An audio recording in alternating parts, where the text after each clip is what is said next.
Hey guys. Hey, how's it going? So we are back. Mm-hmm. You are back from Okinawa, I am back from Okinawa. and things have changed a little bit. So Yeah.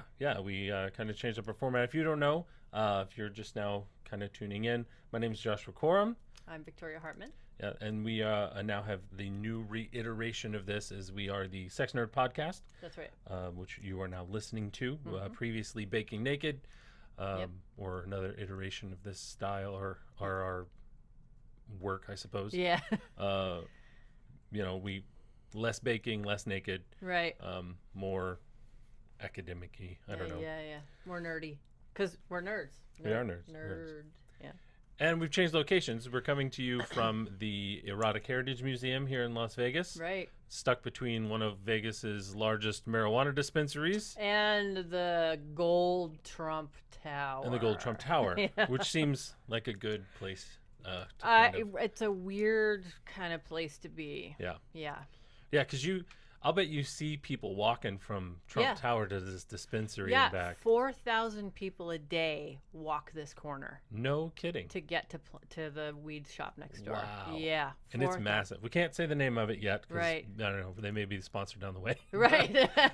Yeah. But it's really big. Yes, it's the biggest one in Las Vegas, and Oh, it is. it is. It's the Oh. biggest one.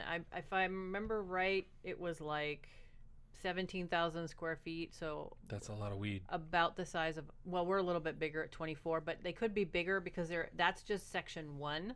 They have 2 more sections going in because it's an entertainment complex, not just a spot where you buy weed. And you'll recognize it by the big watery globe in front of it, and that's all I can say.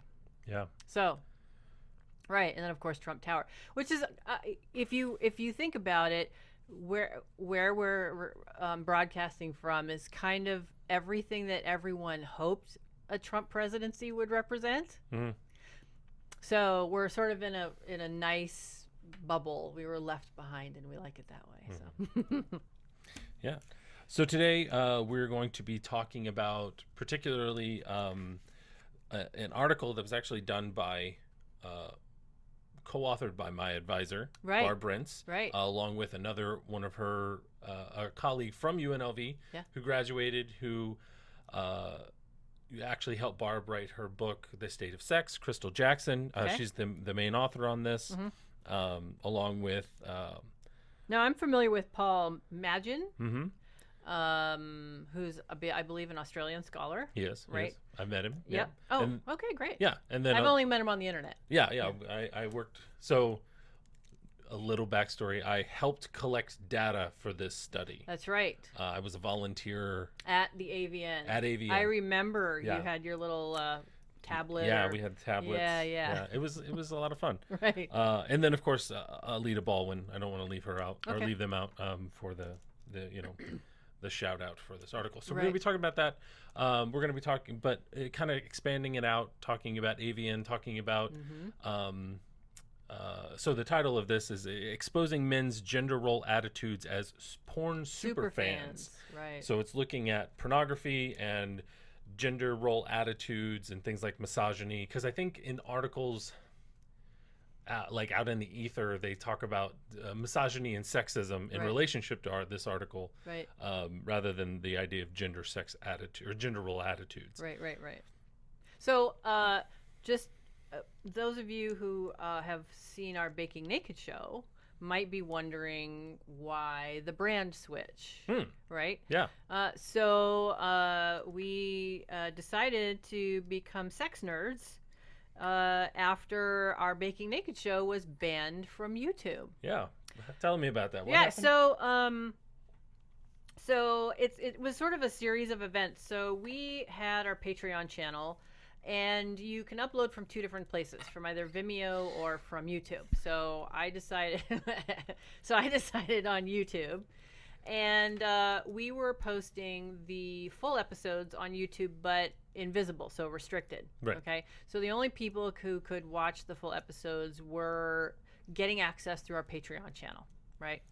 And then our teaser clips were fully censored. Right. So you either didn't see the baking assistant at all, or they were pixelated from the neck down, like heavily pixelated from the neck down, right? Mm-hmm. And so YouTube contacted me and said, hey, or at first when the pixelation was like the breast and genital area, but you could see bellies and shoulders and stuff like that. You're exposing a little bit too much skin. We need you to heavily pixelate these people from the neck down. So I had our editor re-edit all of our little clips with the Baking Naked assistant pixelated from the neck down to where all you saw was literally a tan or whatever skin color blur. Okay. Then they contacted me again and said, hey, this is still too explicit. You need to take the stuff down that has any kinds of people that are nude in it whatsoever. Okay, so I did. So the only thing that was left on that channel was our teaser reel, which was like, what is Baking Naked about? Right. And there was no nudity. No, none whatsoever. No. And the other vlog type of videos that we did here at the museum and the library. Right. Which was just us talking fully dressed. In front or at a table. And then several months went by, didn't hear from them again. And then they contacted me once again with the big, orange block in the email that said, you've been suspended for violating our terms of service repeatedly. And so I appealed it, and I said, why? Well, you violated our terms of service. And I said, okay, but we took all of this stuff down per your request repeatedly every time you moved the goalpost. Mm-hmm. No, we're maintaining your suspension. And I just appealed it again, and they said, no, we're maintaining your suspension. So, so you and I had to try to figure out what we were going to do next, because we had a lot of fun doing this. Mm-hmm. And being a sex nerd seemed the way to go. And I had a previous internet radio show called Sex Nerd Radio. Oh. We talked about that. Okay. With another person, and it fizzled. Like we did some episodes, but it kind of fizzled out. Mm-hmm. So we just kind of morphed things and put Baking Naked and that and names, and so now we're doing this Sex Nerd Podcast. Sex Nerd Podcast. Right. It just seems to and branding, a logo, all that other kind of stuff we have now. So So you're welcome, though, interwebs for our new framework. Hopefully you're welcome. Right. How's that? Right. Hopefully you appreciate you like the structure in which we do this. Right. We're trying to approach sex research and sex science, looking at articles, looking at popular articles, and popular science, how it's being used, and then taking different angles to maybe add different analysis or different, even some conjecture and speculation from different academic avenues, just to kind of spurse out the argument and kind of connect it all together. Because we believe that I've always said one thing. People always ask me, why'd you get into sex research? Why study sex? And I always claimed that sex was like the one thing that tied everyone together. Right. Whether you do it or you don't do it. That's right. Like there's still some form of sex and sexuality happening there. Yep. And then I think you can relate it to almost any field of study. I mean, some of it might be a stretch, but I think you can. I'm not so sure physics and sex go together, but maybe I'm just missing there's some something. Physics of sex. Yeah. Right. Yeah. And I think when I think of physics, I think like cosmology and like big stuff. Like astrophysics. Astrophysics, and things yeah. I mean, that might be a stretch, but I don't know. Maybe supernovas relate to orgasm. I mean, the ladies that I've been. Never mind. I can't back that up. Forget it. We need evidence. I provide none. I okay. can't, like I said, I can't. Pictures or it didn't happen. Yeah. But you never know. Somewhere down the line, we might be able to bring somebody on and tie sex together. I bet you Neil deGrasse Tyson has an ability, if he's watching. Hi, Neil. And you don't, or listening, and you don't have anything to do, like, some random Tuesday and want to come to talk about it. Well, you know what? I think Bill Nye physics. is actually more inclined to do that kind of thing. Can you imagine that? That'd be an awesome conversation with Bill Nye. Like, hey, I used to watch you when I was a kid. Let's talk about sex and astrophysics. What do you think? But you know what? He goes to like Life is Beautiful festival. I think he'd be totally tough for that. Didn't he just go to Burning Man too? Did he really? I don't know. Like, we have the Big Bang in my pants. Yeah. Oh. Wasn't that the name of the orgy last year?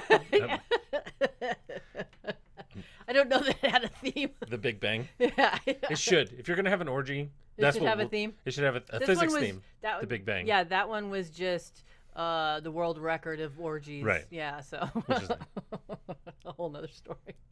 Yeah. Yeah. So, which actually kind of ties in. One of the things we were going to talk about, just kind of jumping ship before we jump into the article. Yeah. You know, kind of in the news in Vegas.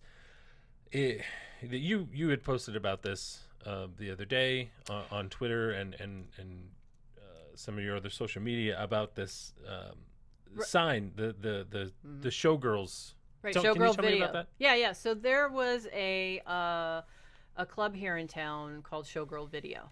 Showgirl Video. Showgirl Video. And it was unique in Vegas because unlike a lot of the gentlemen's clubs, this one was a peep show with live performers, okay? So you could go into the adult bookstore, and it used to be owned by a guy by the name of Pistol, who was pretty well known in the adult industry in like the 80s and 90s, maybe even into the 70s. He also hosted at this shop the Porn Star Wall of Fame. Okay. So all the way up to the top of the ceiling, which must have been 15 or 20 feet, Bill Margold, who was a big name in the industry, he started this Porn Star Wall of Fame with Pistol's help. And every year during AVN, porn stars would go in there just like on the Walk of Fame in Hollywood and put their feet in their hands. And then that block would be mounted on the wall. And it was a big wall full of porn. They filled it up. Oh, cool. Okay. All right. So it had significant roots in the adult industry. Yeah, and so you go to the back, they have the little arcade where you'd go to watch movies in a closed room. And then in the back, they had a peep show where performers would go onto a stage that was enclosed in glass windows. And if you put $1 in, it would go from opaque to clear. And then you could see the performer and you could tip her. Usually it was females that were working. So so it was all right. So what kind of acts would they do? Just dancing. Just dancing. Just dancing. Okay. Yeah.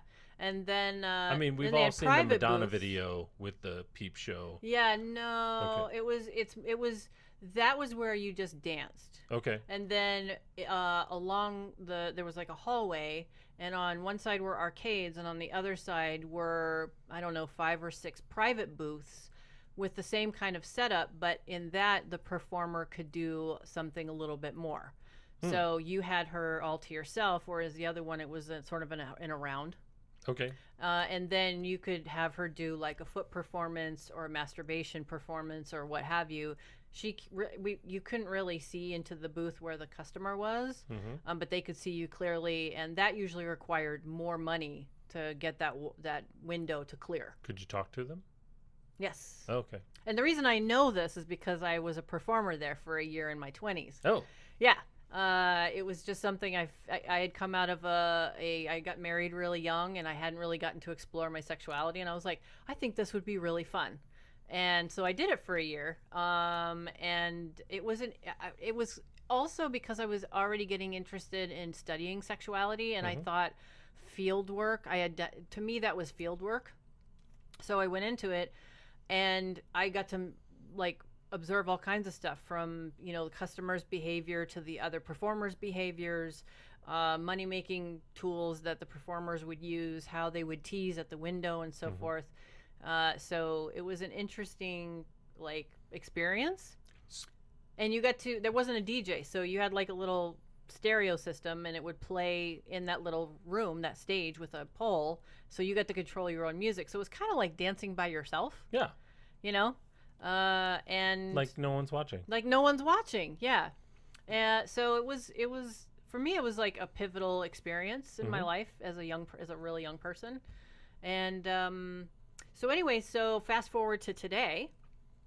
The museum was contacted by 2 young ladies who came in and said, look, we've gone to the new Neon Museum to try to preserve the Showgirl video signage that has been mounted outside of this establishment for 30 or 40 years. And the Neon Museum refused it. So real fast. Yeah. So the people who don't know this, Vegas has a place called the Neon Museum. Right. Or the Neon Graveyard or Boneyard, or Is it the Well, the museum? Boneyard is the outside part Okay. of where they have some of the signage. Okay. But it's called the Neon Museum, Yeah. as far as I know. Okay. Yeah. So where all the classic neon signs Yep. from Vegas, Like the cowboy and Yeah. the cowgirl and of yeah. yesteryear, are there, and they actually still light up, and a lot of them, right? a lot of them light up, and some of them they've done sort of this 3D hologram, so it looks like they're lit up, Oh, cool. but they're not. Yeah. Yeah. So you know, as a piece of Vegas history, they didn't want to take this thing. Nope. When, They when did the club shut down? not just a few months ago, And they still had peep shows. all the way until they closed. Wow. Yep. And it was sold to a marijuana dispensary. Sorry, I missed that. I didn't know Yeah. they had those. Yeah. So did the museum take the sign? Well, we offered to. The erotic heritage museum? Yeah, we offered to take the signs, and we haven't heard anything else from them. So Mhm. I don't know if they're waiting to get a hold of signage, because from what I understand, the building hasn't been demolished yet. Oh. So they might still be negotiating a pickup. So why do you think the Neon Museum wouldn't take the sign? Because, Well, like you said, it's kind of a classic right. or a So piece of history. So the museum went through an experience, I think a year ago now, a year and a half. We agreed to host the world's largest orgy. We were going to close the museum for a day, and we were going to host this Mm-hmm. world's largest orgy. And the city had a real problem with that. And anywhere that this group went to host this orgy, the city descended upon and said, well, your licensing isn't really going to accommodate that. Do you want to go this route? And eventually the orgy moved to the Green Door, which is the only legal swingers club in Las Vegas. Yeah. And what I was told was the city council really wanted to focus on the acceptability of Las Vegas from a gambling and sports perspective. Right. Sex doesn't really fit into that. Mm-hmm. And there's been talk actually of wanting to throw away the idea that we're Sin City and what happens here stays here has fallen out of favor with some of those in the city government. And so we've had this before when Jan Jones was the mayor here. She went in a really family heavy direction. And then when Mayor Goodman was elected, he's like, oh no, this is Vegas. This is an adult playground, and we're going back to that. And it seems like now with the Raiders coming in and stuff, Vegas is once again being desexualized. Yeah. And Vegas has a history of that. I mentioned Barb Brent's book, The State of Sex. She talks about that a little bit of, prostitution used to be legal in Vegas long time ago. Oh. Or at least close to it. And then to legitimize gaming or gambling, it's gambling. Yeah. So, It's gambling. we changed the name and then we push sex away from it. Right. So now it's in counties with I think a city has to have under 100,000 people or 150,000 people. We have an exhibit inside the museum, but the population has to be under a certain amount of people, or it's no longer allowed in that county. Yeah. Like Nye County. Right. Yeah. Yeah. So, and there's the push.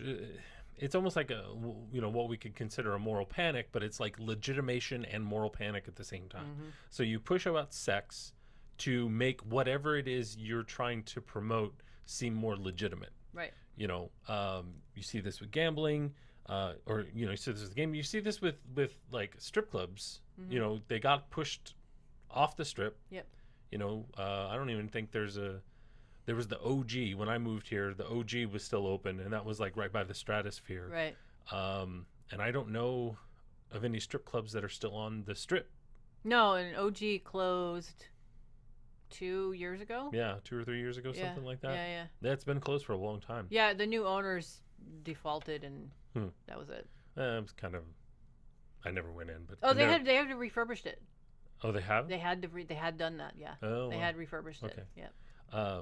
And there's the Palomino is up on Las Vegas Boulevard, but it's north. But it's not the Strip. Right. No, it's in North Las Vegas. Yeah. So it was grandfathered in. Right. So even then, even with just dancing strip clubs, they've pushed that away from the Strip, away from the gaming. just to kind of give that distance. Right. And I will be interested to see how much more gets pushed out, from Vegas when the Raiders get here. Right. Because I think they're even talking about doing a baseball, like a basketball team or something like that. I've heard discussions about what they're adding to that is they're starting to, in order to justify it, they're adding this trafficking language. Yeah. That they want to combat sex trafficking, right? And that has spilled over into some of the counties where there's legal prostitution. There are certain organizations that are going after the legal brothels, saying, the people that are working in the legal brothel are being trafficked because of who owns the brothels. And because the health department has certain restrictions on movement of the sex workers in order to keep the STI rates at almost zero. Right. So they're reshaping it into this trafficking argument. And those of us who have been in Las Vegas a long time, I mean, I've been here since 91, so I kind of consider myself a Las Vegan. The reason that there's there's restrictions on movement of the sex workers and so forth is to, make sure that their exposure to STIs is kept at a minimum in between the times that they're tested, which is usually every week, right? So those of us who are here have been for a long time. We're like, what is this trafficking argument? You have to get a health card. You have to show up. You have to fill out an application to work at a brothel. And you go through an interview process. I mean, there's all kinds of steps. And especially since Fosta Sesta, people have been pushed back out on the street. The brothels saw like a huge spike of sex workers coming to them to work. And they were inundated with applicants and couldn't take them all, right? So the idea that people are trafficked in the brothels, I struggle with that. I think it's interesting that there's this overall push of desexualization. Yeah. And we talked about this a little bit earlier, and it's not. So we're going to be talking about AVN, and we're going to stretch this desexualization AVN in a minute. Yeah. But in Vegas, and I always make the argument that Vegas has been desexualized in the idea of behavior. It is a sexual. Back up. It is a sexualized city, but is not sexual. It's the illusion of sex. And because it's appeal, because they're not going to remove the sexiness of Vegas because that brings people in. Right. But they'll remove the behavior, or they'll remove the salaciousness. Well, there's this the whole getting back to the what happens here stays here. A lot of people come here thinking that there's a lot of sexual permissiveness on the part of the residents here. Yeah. So they come in and they're like expecting the Tinder to blow up and all that other kind of stuff. And the swinger community is not big here at all. No. It's actually really small. I was just having this conversation today. The swinger, the poly, the open community. The BDSM community, they're all, yeah. I mean, if you compare them to say like Portland, Oregon, it is like 10 times smaller here. Yeah. Or weird places like Denver or just Colorado in general and Minnesota, like the swinging community. They're big there. Oh, they're huge. Yeah, and you know what? I think that makes sense because in conservative communities, you're going to find more counterculture. Mm-hmm. But here the culture is sexualization. Yeah. So coming to Vegas, assuming that you're going to just land in some giant 1,000-person orgy every other day or every day just isn't, that's not how... No.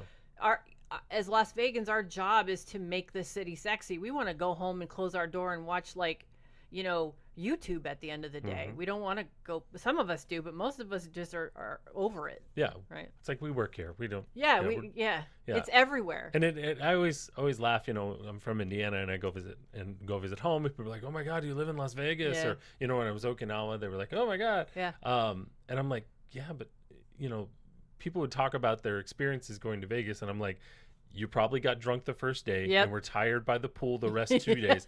You eat really expensive, shitty food. Yep. I mean, well, lost a lot of your money. You lost a lot of your money. And you got on the plane and got drunk again. Yeah. And you're like, I had an amazing time. Yeah.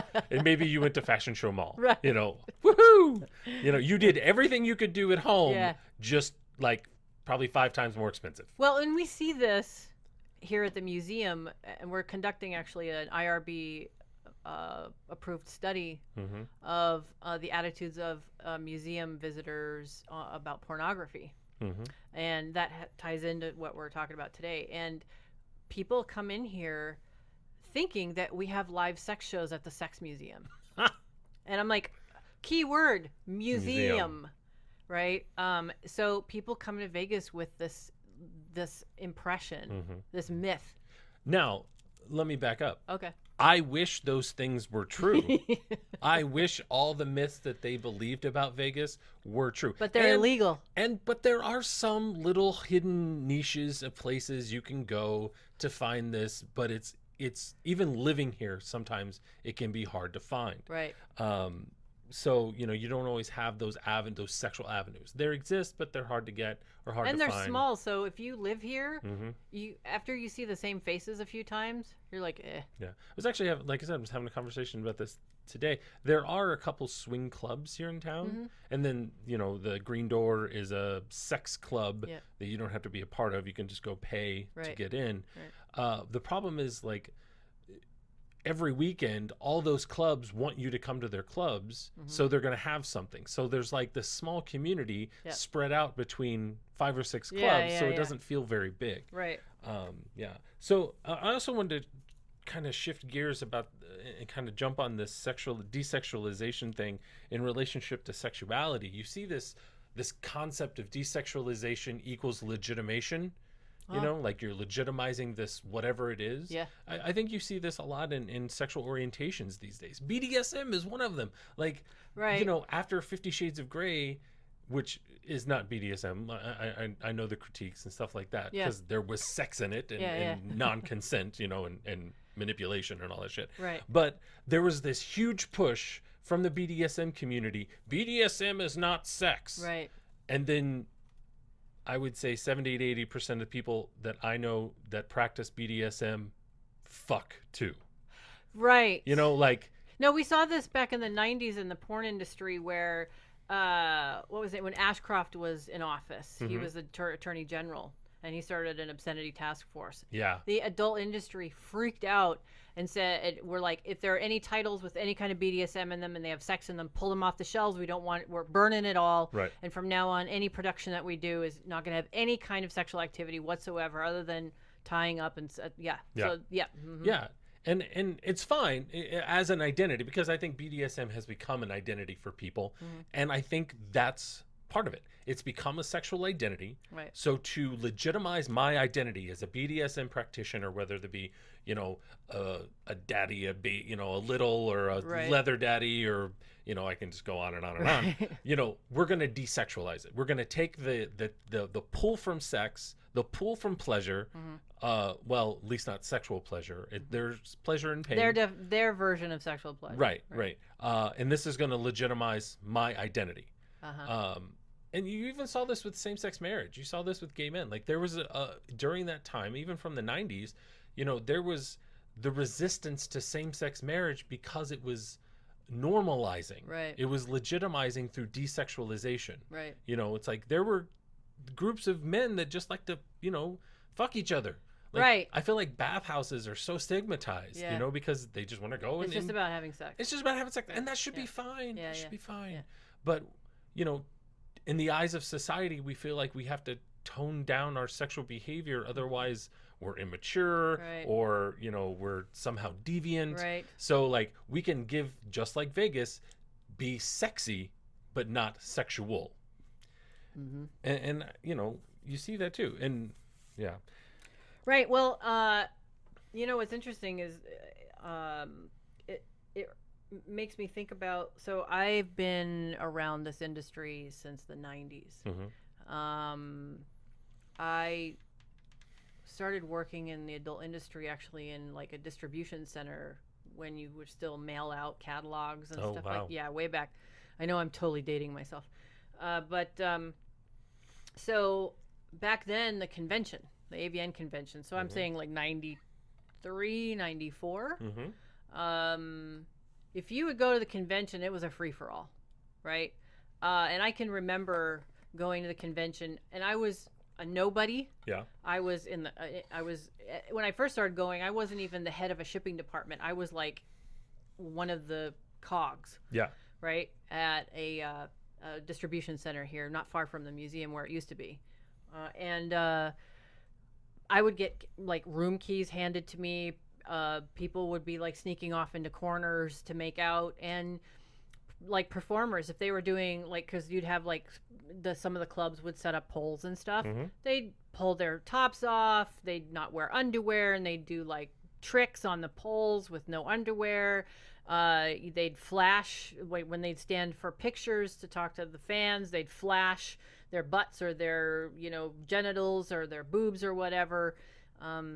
It wasn't unusual to see overt sexual behavior at the AVN convention. Yeah, when it was at the Sands Convention Center. Yeah, and I'd heard stories about. Oh yeah, it was like, great. Like people hooking up, like stars, like because you'd have people who actually liked each other in the industry. Yeah. And they would all be regularly tested. They'd be like, hey, let's go back here behind this booth. Yep. Because there'd be the booth had curtains and Yep. a back room, and you'd be like, well, we're gonna fuck back here, Right, and they right. would, and Yeah, because they knew each other already. yes, they knew each other. Well, and then the thing was also with the performers, because they weren't as famous. Yeah. Interacting with fans Mm-hmm. was par for the course. Like I said, I was a nobody. Famous adult male performers approached me and offered me keys Mm-hmm. to their rooms. Yeah. That was just the way it was. It was actually sexual. It was actually sexual. It was about sex. A sex industry that's sexual. That was sexual, right? Yeah. Exactly. That's Yep. amazing. Yep. Yeah. It was fun. It was fun. Would you say AVN's not fun anymore? No, it hasn't been in a decade. No. Wow. Not for me. Okay. Not for me. Yeah, because you remember. Because I remember the heyday. Yeah. Right, when AVN was still getting rolling in terms of its convention and its awards show. And it was a lot bigger. It was much bigger. Yeah. Yeah. Yeah. And from my perspective, a lot more diverse. Mm-hmm. No, you didn't have the camming, but you had all kinds of movie houses, from small fetish people to Vivid, the big guys and stuff. And they would intermingle with one another. And then you had the offshoots of toy makers and stuff like that. But it was very film focused. Yeah. Yeah. Yeah. So you have this hypersexualization, but not sexual. It's Now. now. Yes. It's just the illusion It's of the sex. illusion of sex. Now, yes, when you go watch porn, they are having sex a lot of times. Right. But even the sex is different in porns now. What? Well, let's go back to pornography in, say, like the late 70s, early 80s. Okay. Because it was The heyday. The golden era. The golden era, Right. So if you watch porn from that era, and I was just a kid at that point, so I didn't get to see this stuff until in the late 80s, early 90s when I was an adult. But aside from the hair that was still present, because the porn industry was so small, Mm-hmm. you could really feel that the people having sex with each other were really into it. Like, they were into each other. I'm not saying it was like this across the board, but there just seemed to be more like connectedness between the performers. Okay. Right? Sure, they were performing on camera, but nowadays it seems exclusively performative. This is meant to be a show, period. Now, whether or not they have orgasms during a scene or whether or not they're really connecting with a co-partner is another story, but the ratio is shifted. Yeah, because I've seen porn today where it feels like, oh, these people actually like each other. Oh, you see that a lot in feminist porn. Yeah. Yeah. Mainstream porn, yeah, a little less. There are some actors who do a decent job. I was an extra for a hot moment with Brazzers. And I saw some activity that you're like, all right, well, these,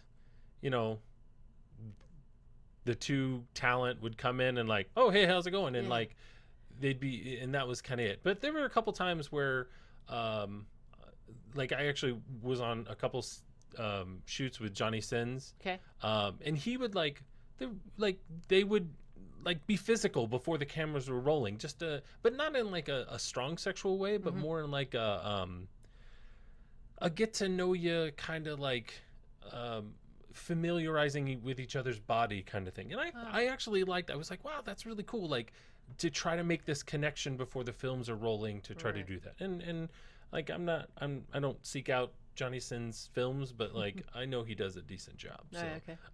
there is some of that, but yeah, I can definitely see where you're going with that. Like, Yep. yeah, Yep. yeah, you can't really connect with like 20 dudes when you're doing a gangbang scene. I mean, you No. can try, but Right. you know, Now it gets a little messy. my primary, Right. he has done porn performances for a decade or more. Mhm. But he does it in like queer film. Okay. So a lot of times those people that are in those films have like a history. And generally the performances seem more authentic. Yeah. Right. They might add a few things, but they already have a connection. So it's not just, hi, nice to meet you. Let's, queer, gender non-conforming films and stuff like that. Yeah. That's cool. Right. So this, this kind of desexualization and kind of takes us into this article because it's all about AVN. Well, let me add All right. that there's been an evolution of the AVN. So they started at the Sands Convention Center. Right. Okay. And where a lot of this behavior, this permissiveness was par for the course. Mhm. Well, and I don't know how corporate the Sands Convention Center was, but then the AVN moved to the Venetian. Which is actually my first year going, Okay. I believe. And then later on moved to the Hard Rock, which are big corporations. Yeah. So now who owns the Venetian? I don't know. Okay, so if I remember right, the person who owns the Venetian is the same gentleman who owns the Review Journal. Oh. Uh-huh. Okay. I think that's part of his conglomerate. Don't quote me on that, but I think so. But nonetheless, it's a big corporation. And then, of course, you go to the Hard Rock / which is now supposedly becoming the Virgin Las Vegas or something, because the Virgin Corporation bought it out. But you go from what could be considered maybe an independent business, being the Sands Convention Center, to big corporations and the policies that come with that. Right. Yeah, which then control what kind of behaviors are acceptable. Right. And I think, didn't AVN change owners as well in the Yes, last few years that's too? right. It changed from an individual owner, Paul. I can't remember what his name is. I think first name is Paul. He started AVN, the magazine. Yeah. Then he sold it to a conglomerate. Yeah. So you have that kind of corporate policy, corporate overlords kind of controlling all the fun. Right. And the Venetian and the Hard Rock aren't just hosting the awards show or the convention like the Sands Convention Center is. They're hosting guests. Yeah. Mainstream guests who are coming to these hotels all year long. Right. Right. That aren't necessarily going to the That's to right. AVN. Right. Yeah. So they got to kind of tone everything down. So jumping into the study, right? So again, this is exposing exposing. So expo. Yeah, the expo is in bold. caps. Yeah, I like right. it. Yeah. Exposing men's gender role attitudes as porn superstar or superfans. Again, by Crystal Jackson and et al. So this just came out, and it's gotten some kickback from the anti-porn, anti-FAP groups. Yes. Because what this article is saying is that men who are these superfans, and they categorize these superfans as people who have. So they compared it to the GSS, which is the General Social Survey, and in that survey, they asked a basic question of, have you watched an X-rated video? Right. It did not XXX, just X-rated, and they were kind of using that as the baseline of a fan, right? And then related it back to attendees would be considered super fans. Would be considered super fans, but they are also individuals who had seen a bunch of porn, who watched porn pretty frequently. Right. In fact, of the 294 male respondents of this study, 36% said they had watched porn every day. 47%, almost half, said they watch porn at least once a day, but or less than once a day, but more than once a week. Right. So that's pretty regular viewing. Yeah, that's a good fair amount. Right. So they're again, and then going to this event. So this is like coming to Vegas, or staying at the hotel, going to, because AVN's kind of pricey. Yeah. Even with like someone like me who's considered in the industry, it's $75 a day. Woo. Yeah. And the fans pay more. Yeah, I don't know exactly how much it is more It because I have not. if paid you to get go. like a 3 or 4 day pass, Yeah, it's $300, $400, $500. Right. probably VIP options. There's and VIP things like options that. in the whole thing. Yeah, Yeah. and you can pay for the. I think you can pay for the bundle to go to the awards ceremony, which is more money. More money yeah. because I think the awards show ticket is $300 on its own. Jesus, Yeah. it's expensive. So this is not a convention that's attended by folks who are making under $12,000 or $13,000 a year. Yeah. Right. Yeah. Yeah. So this study was done again at AVN in 2017. They collected surveys using a tablet, electronic surveys from people standing in line waiting to get in. Yes. Also, people exiting.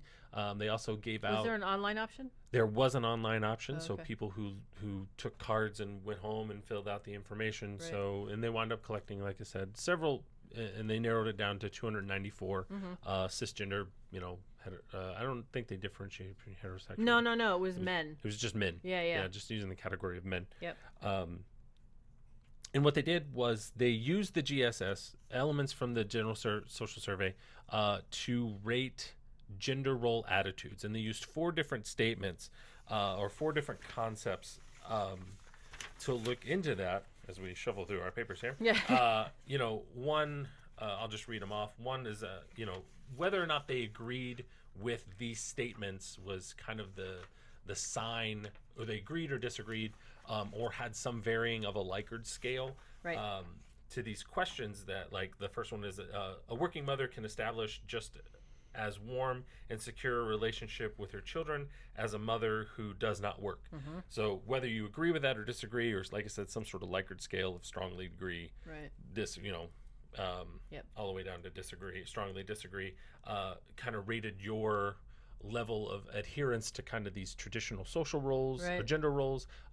Like I said, other people kind of extrapolated this to misogyny or sexism. Right. Well, one of the questions is, to me, stands out.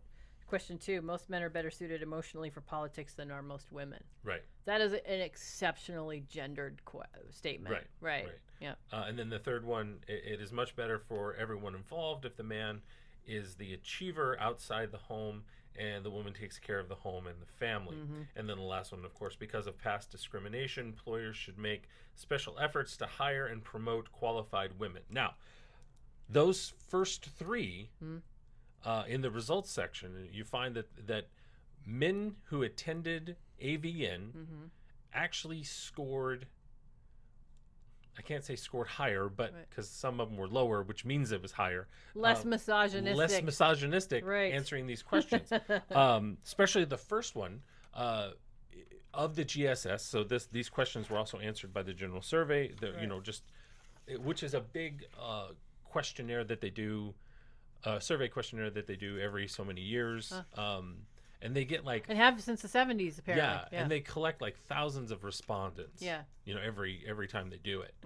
And it's supposed to be this generalizable study to the population, stuff like that. Right. So the first question, kind of their measurement of misogyny or lack of misogyny, I guess, was whether they agreed with that statement of can a mother provide. Right. And what was it? 90% of the attendees said yes. Right. Versus only 70% of the GSS. Or was it?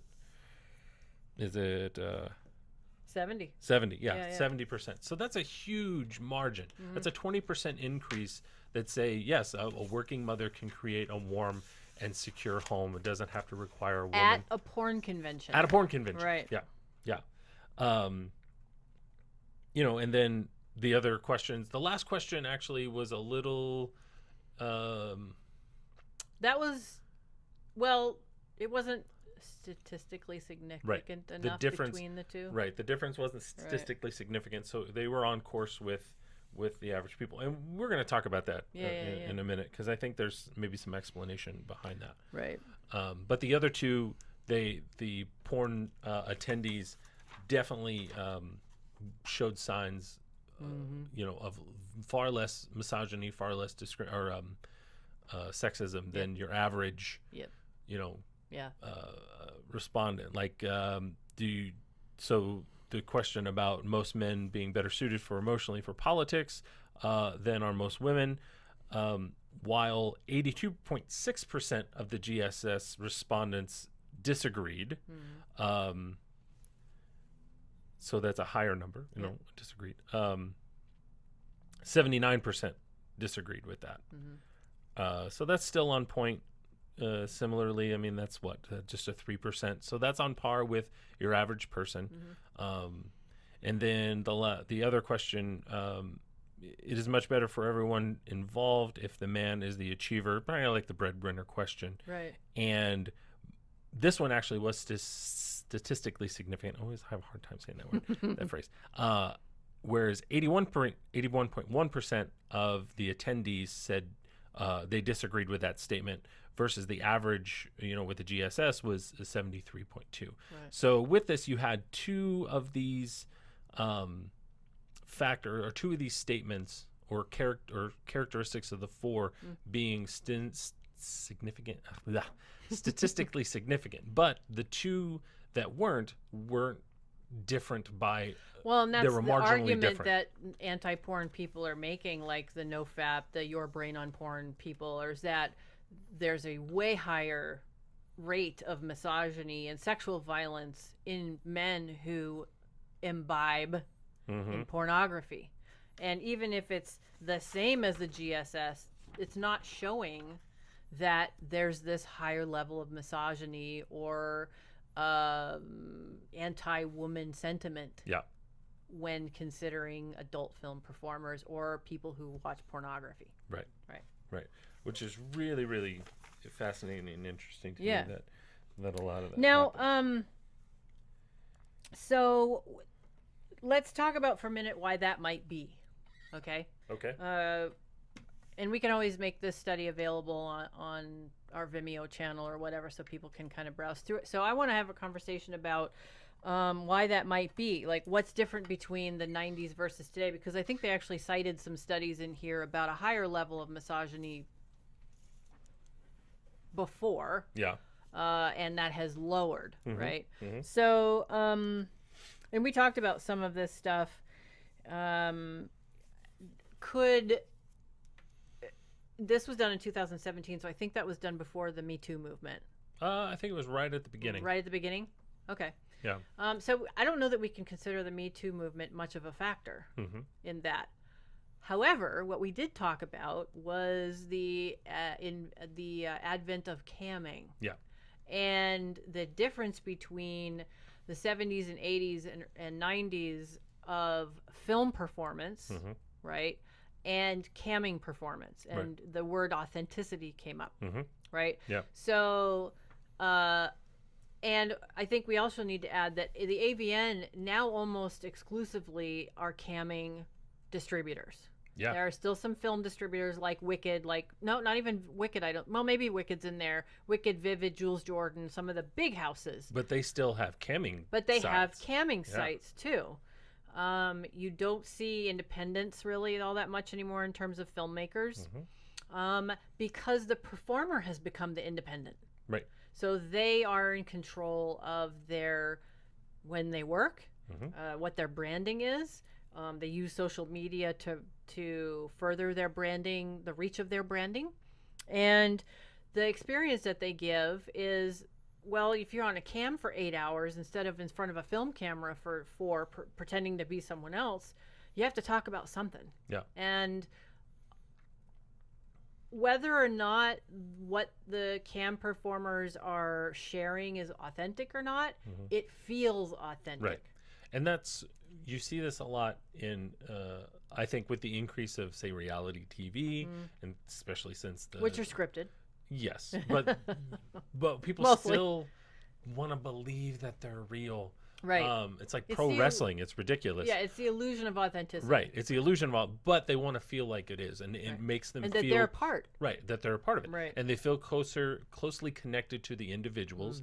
They get more wrapped up in the lives of the individuals. Right. They see the individuals as people. Yeah. And I think that's what's happened with a lot of this camming, is that, which is not a bad thing. Right. I think, humanizing these people is a Absolutely. good thing. Yeah. But so you have this strive for this authenticity with this actor or Right. actress or talent or what have you, and it really draws people in and they humanize them. But I think it's interesting because it's also creating this dualism of humanizing and sexualizing at the same time. Right.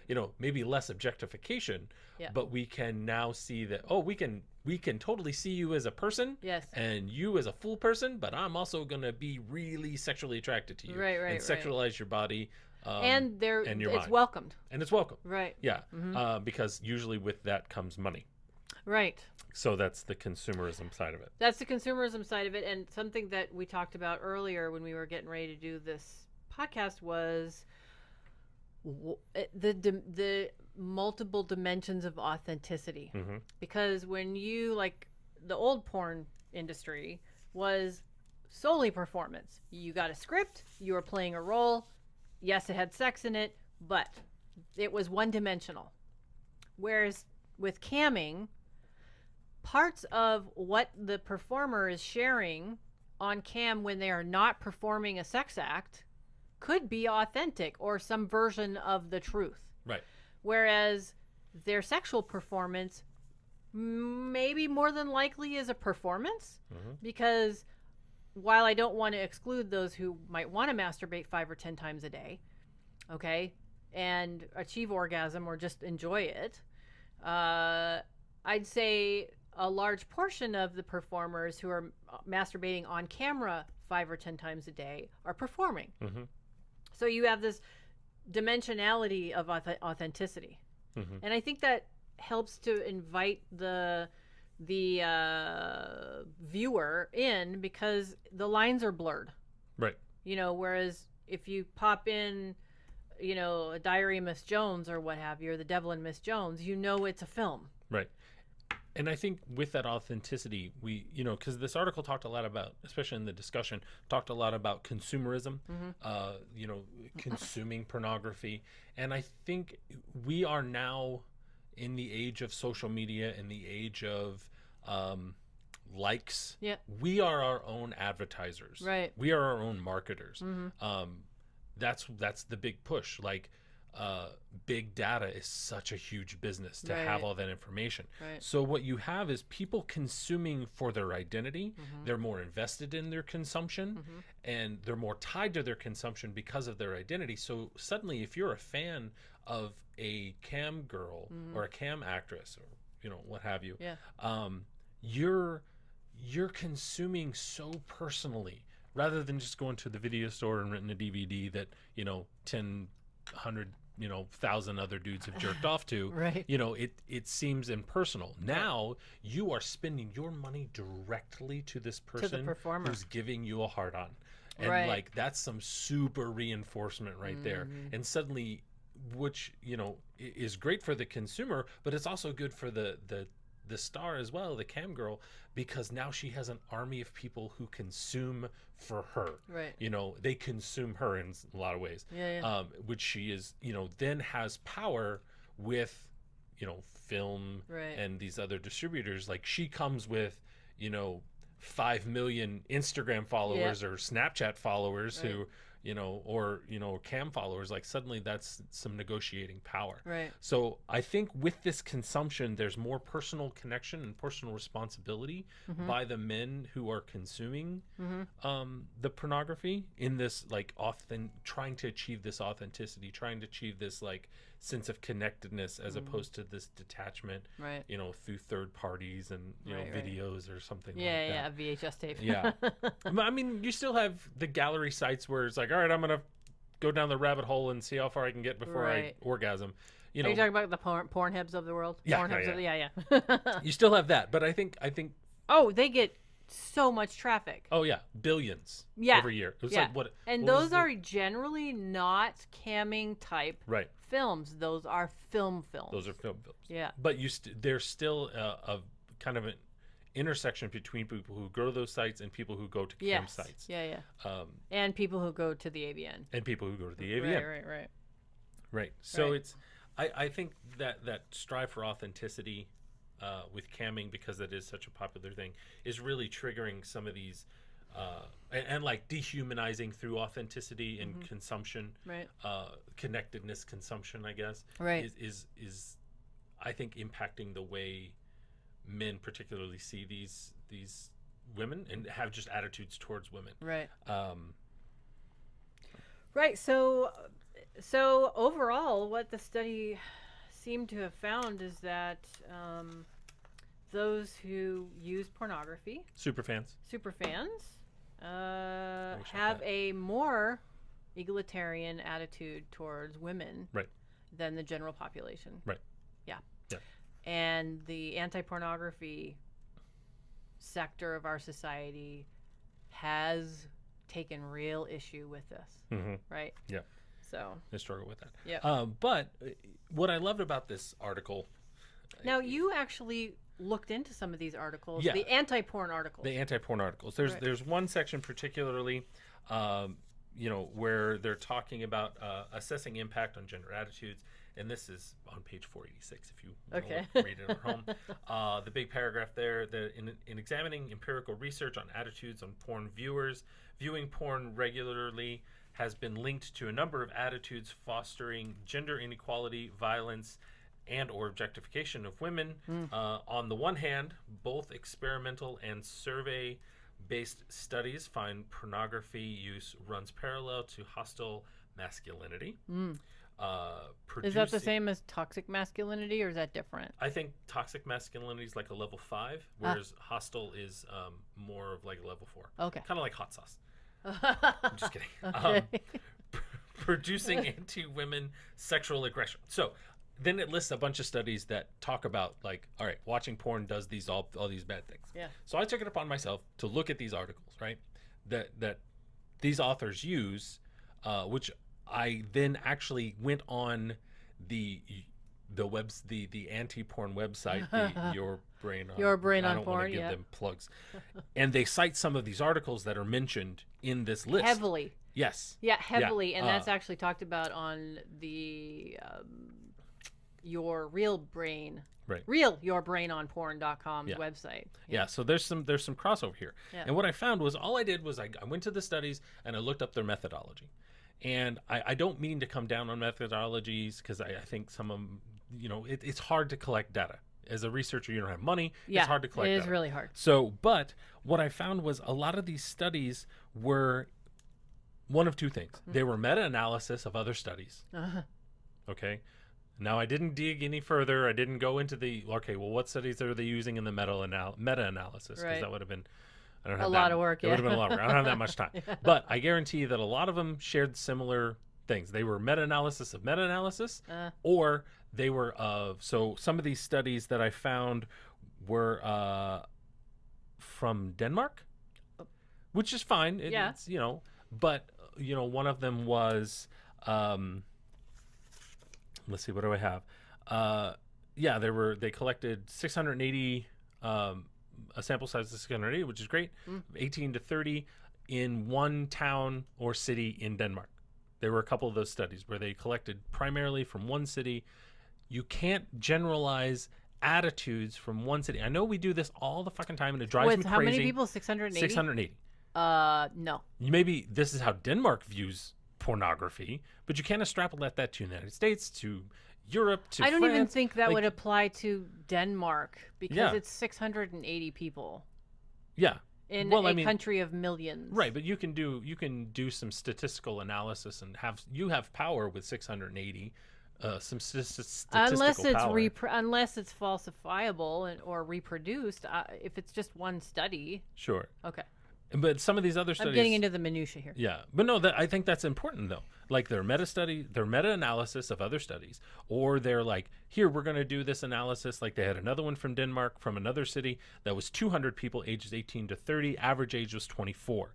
And then my biggest gripe, okay? Yeah. My biggest gripe of all social science data is that the majority of these studies are done On youth. college students. You're right. One study particularly, which was a later study of 2015, undergraduates in a communications course, 133 males, average age 21, 18 to 29. look, I understand you have this wealth of students that you say you have to go participate in university research to get credit for this course. That's how it goes. That's how it was at IU. Yep. When I first started, I took psych courses and they're like, you have to participate. Yeah. Mandatory participation is not voluntary participation. Right. And I'm sorry, I don't mean to be an ageist.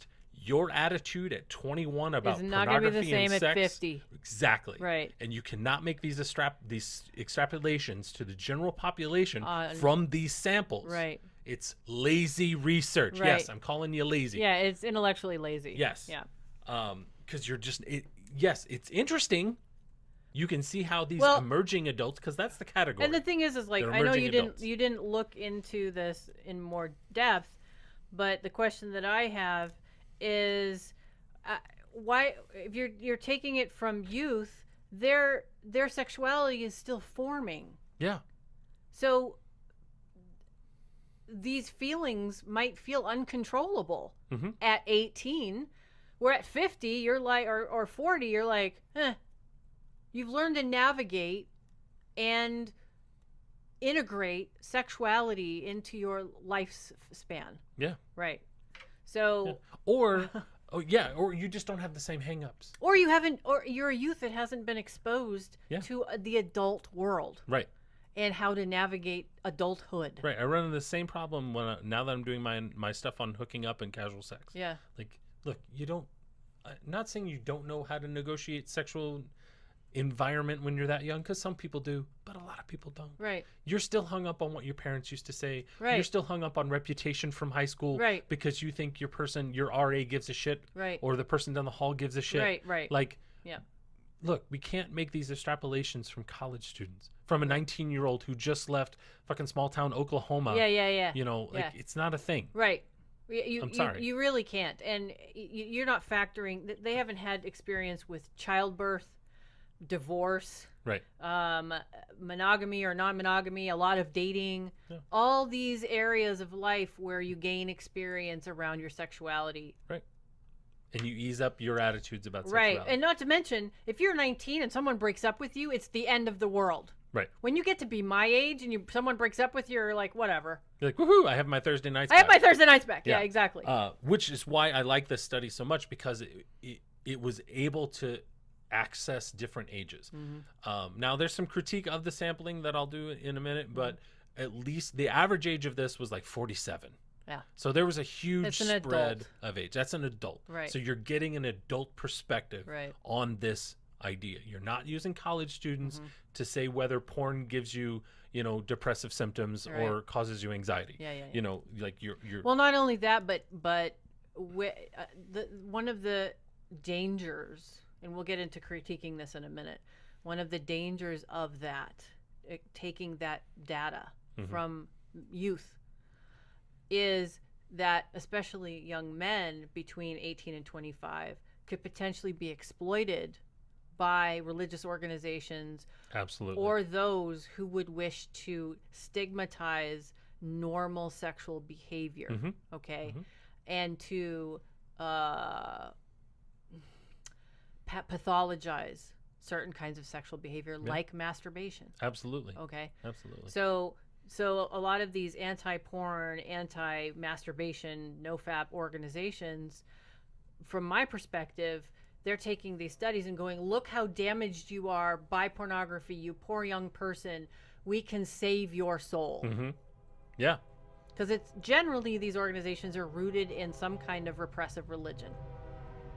That's a train. That's a train. Oh, yeah. We're not just stuck between pot and Trump. No, there's a train. There's a train, yeah. One of the jokes that we like to tell here is that we are the world's only vibrating museum because we have a train. Because we have a train. Because we have a train. Yeah, I think you're right. So they could be kind of manipulated by these groups. And there are no masturbation controls in the studies that you looked into. No, Right, no. okay. They don't talk about masturbation. Right. And you were talking about that earlier. Yeah. What is it? Nicole Prause. Nicole Prause, yeah. Yeah, that's one of her critiques of a lot of this too. Yeah, a lot of anti-porn stuff.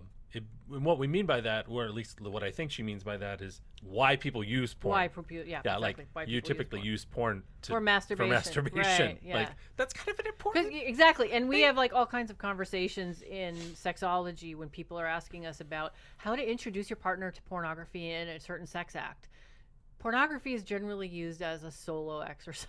Yeah. Okay. Yeah. And a lot of these anti-porn studies are not accounting for that. Right. Right. And I think, you know, the big fear, and you see a lot of this tied to, it's media studies, right? It's or not media studies, but like it's violence in media. Yeah. Pornography is media. Right. It's just adding to violence in media. Mm-hmm.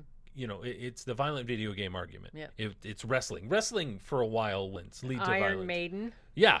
Way back. Yeah. And Dungeons and Dragons leads to satanic. Marilyn Manson. Yeah. So it's just it's that same argument just repackaged and rebranded. What's interesting though is I found this study that talked that, you know, because we always use violent video games, right? Yeah. Like lead to violent behavior. Yeah. That's the Right. Yeah. But one study, and I forgot, I'll have to find it where exactly I got the information from, but it talked about the type of violence plays a key role. Huh. It compared what they called heroic violence. Oh. So if you're the hero, but yet you're causing violence, like they did this study where you had hero violence, gratuitous violence, and then a control group that didn't have a violent video game. Okay. And how likely they would engage in pro-social behavior. Huh. And what they found is the individuals who played the hero violent games had more pro-social behavior Than Grand Theft Auto. than the gratuitous violence and the control. There was actually no difference. Huh. No statistical difference between the gratuitous violence and the control group, their likelihood of pro-social behavior. But if you're a hero, you know, kicking everybody's ass. Yeah, you're rescuing everybody. You're gonna continue to rescue everybody. So there's some like you know, and one thing I wanted to draw from this too is this idea of violence, this idea that we are bombarded with you know, these frameworks, and you know, and in American culture, I think there's some evidence that but we're more bombarded with violent imagery than sexual imagery. Right. Which, well, I mean, meh. Yeah. Right. But I don't know. We're in Vegas, so it's a little different. Right. Here. So I'm going to let you run with this here in just a second. Okay. So when we get things like Andrew Dworkin and Catherine McKinnon and these frameworks, now they're saying, you know, we're bombarded with all this stuff, and it's creating these violent tendencies in people. But let's couch Dworkin at least in some of the things she said, which she equated intercourse with violence. Right. So let's throw that in there. Okay. But what I'm getting at is, so that's like a gender studies framework, right? You know, trying to bring all these different fields in this gender studies framework. One thing, so I've taken gender studies classes, and one concept that always like resonated with me is the idea of what are called readings: dominant, negotiated, and like resistance readings. Okay. So when you read, it's usually used for advertisements. The analysis is used for advertisements. So when you see an advertisement, you do some form of reading. Do you relate to the people on the screen? And you're connected with them? That could be a dominant reading. Like you are like, that message is meant for me. You know, well, maybe this is you know, I'm a person of color and the person on the screen is white, and maybe that's their life. I may relate to what's being presented to me, but I'm doing a negotiated reading, like trying to change the narrative a little bit to fit my lifestyle. Or then there's the complete like resistance, you know, to what the message is being sent. Now, in advertisement particularly, rarely do we fit a complete dominant reading. So ultimately we're doing some sort of negotiation. Oh, wow. Okay. You know, but they won't use that analysis tool on pornography or violent video games, or you know, and that's what we're saying. Like you can't make that connection to say, I'm watching this violent thing, obviously I'm going to go commit violence. Right. How about I'm doing negotiated reading to be like, no, I'm not going to fucking, you know, skull fuck some chick and then blow her head off. No, that's not what I'm going to do. But can I watch it and go, okay, that's not going to happen. Right. Like, I think, you know what, and I've gotten really into watching gamers lately, and I won't name names. There's one in particular that I really love watching, and what's interesting, and I don't know if this is like this for other gamers, but he plays a lot of violent video games, and as he's playing and he's blowing up heads, he's like, oh, wow, that was real. Oh, Yeah. you know. Yeah. I mean, he had this like empathy for the characters that he was murdering, and I haven't watched any other ones, but I have to ask myself. To me, that would be a good representation of what you're talking about. Right. Right. Like, this person's playing a lot of violent video games, Yeah. and probably a very so they probably play a lot. 24 million followers on YouTube. That's a lot. Yeah. So you have to assume that we as humans, we're not fucking ignorant. Right. Like, we can watch these things Yep. and engage in these things Yep. and then walk away from them. Well, and we've done previous podcasts or video casts or blogs, whatever, where I keep bringing up this notion of being if you're talking about people who commit acts of violence, Yeah. a lot of times they're predisposed by some kind of personality disorder or mental disorder. And a video game or a violent porn, let's go to the extreme and talk about violent porn. Mhm. They are already either A, looking for that material because they're predisposed towards that, or they have a history of violence already. Right. It's not triggering It's anything. not triggering anything. Yeah. Someone isn't going to be 27 years old unless perhaps they have like a catastrophic brain injury. Mhm. Let's consider that. Sure. Okay. They're not all of a sudden going to watch a video game one night or a horror movie and go out and like blow 15 people up. Right. Okay. They're either going to be radicalized way in advance, Mhm. or they will have some pre-existing condition. Right. Okay. Yeah. Agreed completely. Mhm. And that's what a lot of these, what I was reading found is like, there's inconclusive evidence that, you have just as many articles saying these things don't impact, pornography doesn't impact your perception. Pornography does. Right. But again, overall, the majority say, just like anything else, it's more of a social moral judgment. Yeah. Like, if you have a problem with it, Yeah. you have a problem Well, with and it. you know what? There's actually David Lay has he brings this up a lot, say on social media, about there's evidence to suggest that people who have who identify as porn addicts are more religious and are more religiously indoctrinated than those who don't Which makes sense. own this idea of porn addiction. So the idea of porn addiction is kind of nebulous based on your religious exposure. Right. Yeah. Yeah. So if you feel guilty Yes. about your porn use, then you're going to identify as a porn addict. right, the porn's not And causing the pornography problem. is going to be the problem Right. for you. But not your guilt. But not right. Yeah. But someone who watches pornography every day or masturbates once a day while watching a clip who doesn't have that same kind of religious exposure, for them that's just like going to the gym every day. Yeah. It's like, maintenance. it's maintenance. Yeah. It's sexual health maintenance. Right. Yeah. You move on. It doesn't impact Yeah, no, you put that film away and you don't think about it again. Right. Right. Right. Yep. No guilt. Yeah. Nope. And those people aren't prone to violence. They're not prone to misogyny. No. They probably go to AVN. Yep. You never know. Right. Well, and then there's a question that I actually asked was,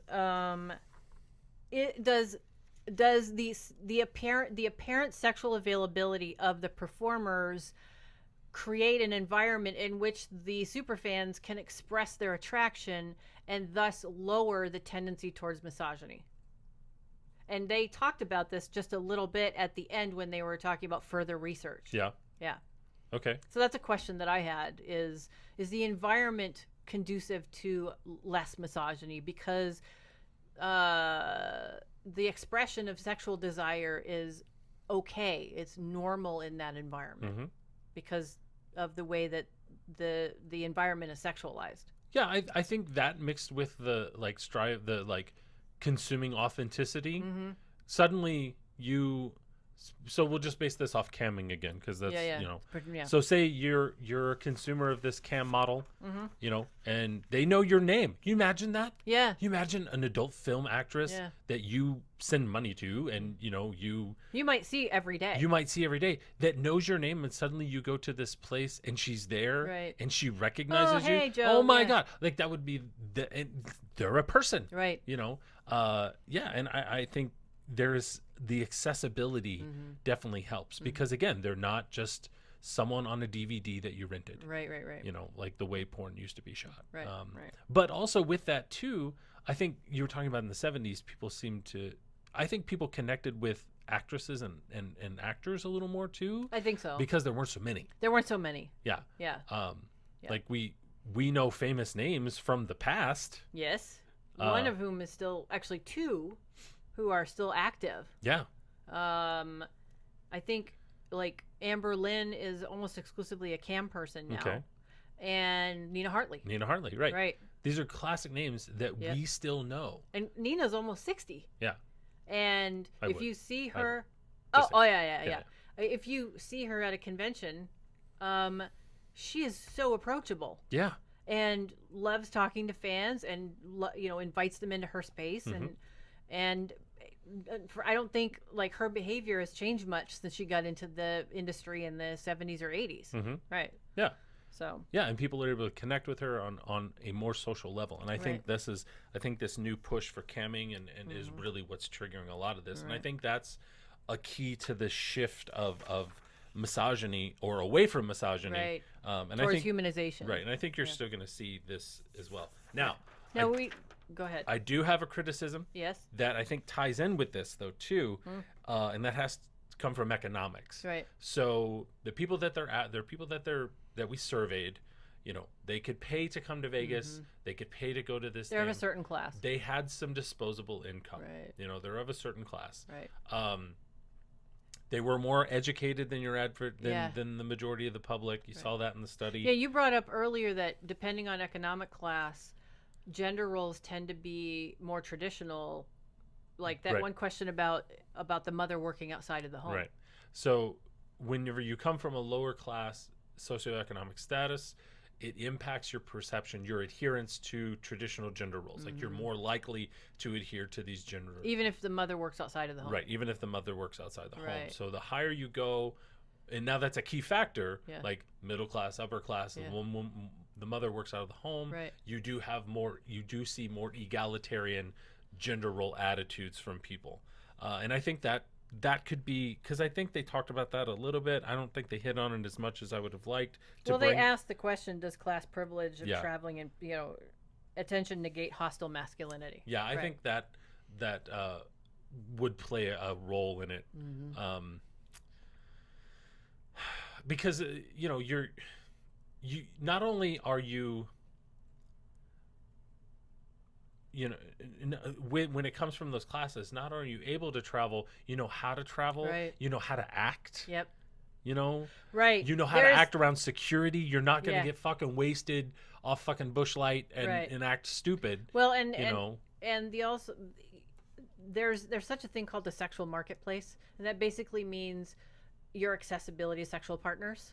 Okay. Yeah. And they didn't bring this up in here, but I would imagine the people who are of a certain class that can afford to do this have the kind of socialization to be more viable on the sexual marketplace, so they know how to interact with the cam people, the cam performers, a little bit more smoothly, I guess, if you will.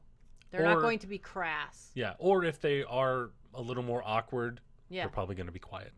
They're probably going to be quiet. And more They're just going to stand submissive. in the back, and you're right, and submissive, right? Yeah. So, they might have IT guys, right? They a lot of times have disposable income, right? And maybe they don't have the greatest social skills, but they're not going to be, misogynistic. They're going to revere these women, right? They revere them. Yeah, they'll be timid, right? Yeah. So I think there's some intersection there, and that was really my main criticism was the critique of economics, and that you're right. They did talk about that as briefly, a limitation and something that they suggested for further research. Right, because they didn't ask those questions. Right. They asked about. I don't think they asked about income. I think they just asked about education. I think it was just education and age and race. Yeah, that was one of the things they tied together. So, I definitely think it's somewhere to go to look later. All right. Do you have any other thoughts on this piece?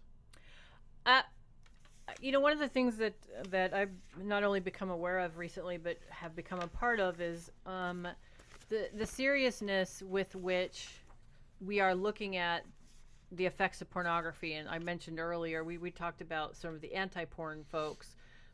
There's this growing body of research and groups, in particular, one of the ones that I'm a part of called Reel Your Brain on Porn, that are looking at pornography through a serious scholarly lens, because there's this effort on the part of not just our conservative government that we have right now, but also various states in terms of public health, Right. that are attempting to pass legislation from the federal all the way down to the state level, to, at the very, if not criminalize pornography, couch it in this trafficking, public health narrative, right? And where I don't think that their effort to say or pass legislation that porn is a public health crisis, that they are wanting to set up recovery centers for pornography. Oh. Okay, I think it's personally, it's just my opinion, but I think it's much more nefarious than that. It's on the path to criminalization. Yeah, I would Okay. agree. So in these recoveries, do they just strap you in a chair and Well, have what you would watch that cat look videos? like? Right. What exactly? What would are we talking I about? wouldn't hate that. Right. Right. You know, is this like, that's my question. If you're going to pass legislation saying pornography is a public health crisis, then what?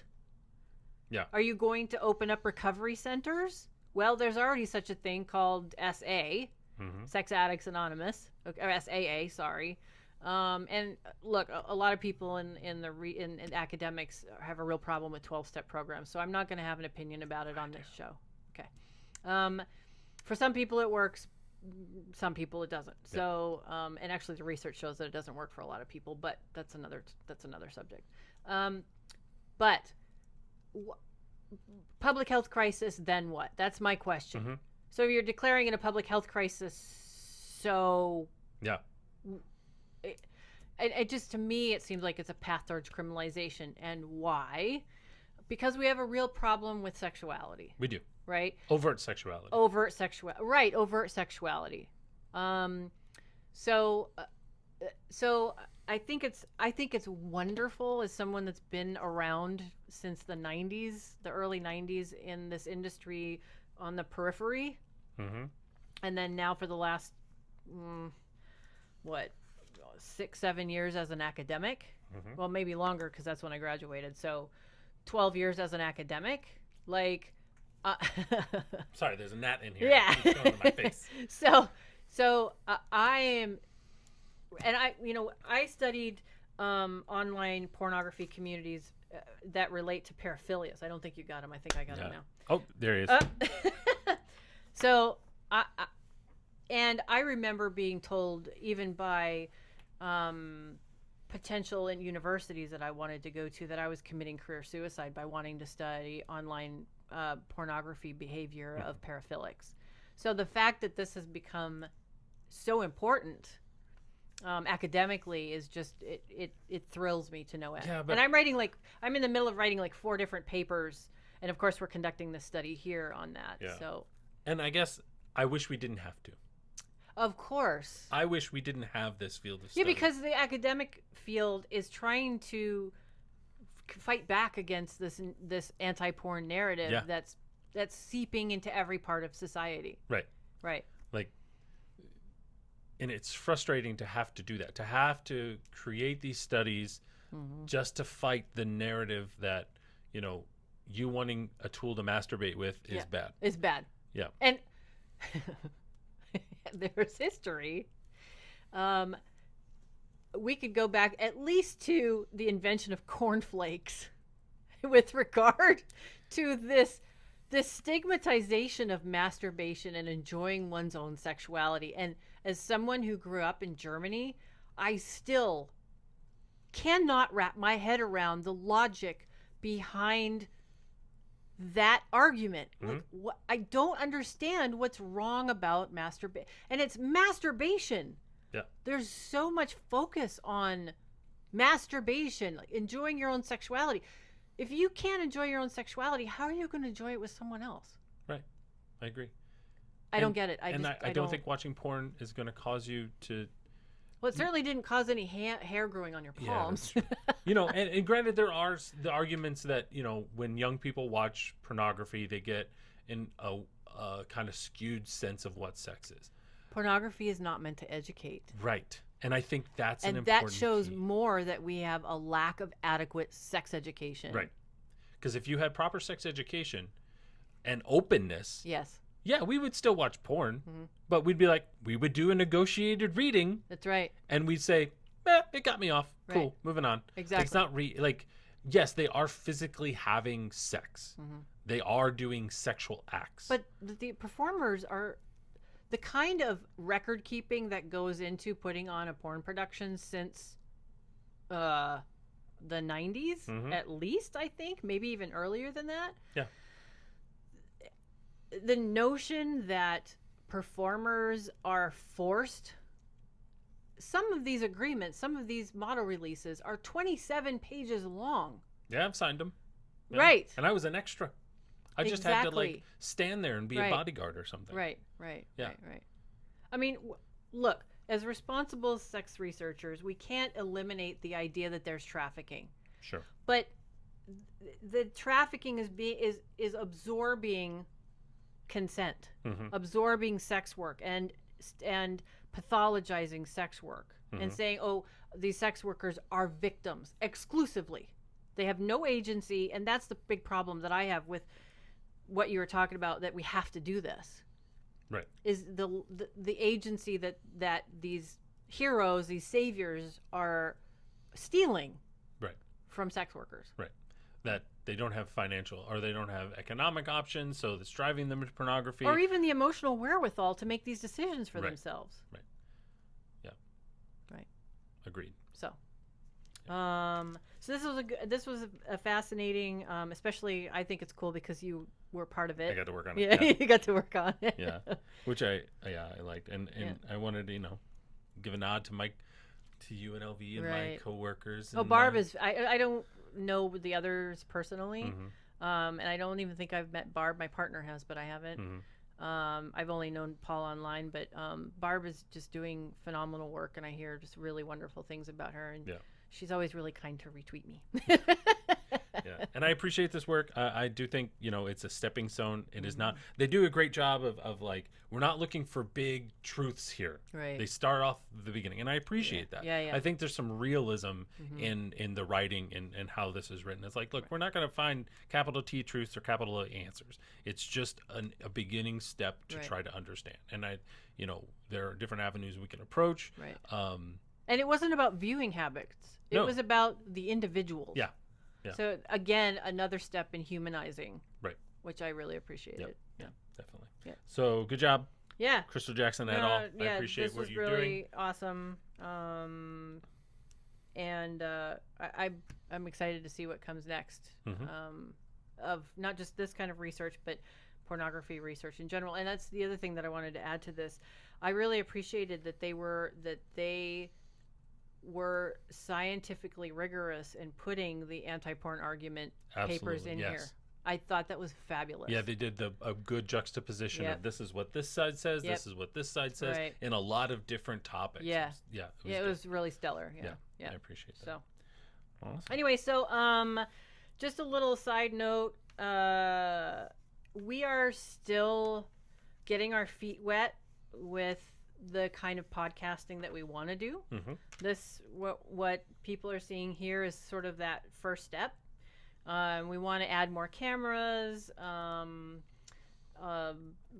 make things more visually appealing, and find headphones that fit better. That's why I've been shimmying this whole time. My ears are killing me.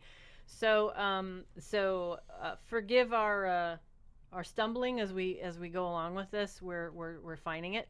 Yep. Because this time, Baking Naked was sponsored primarily by the museum, and then a little bit by us. This one, the Sex Nerd podcast, this is ours. Yeah. Yeah. So I mean, we're at the museum. We're at the museum, right?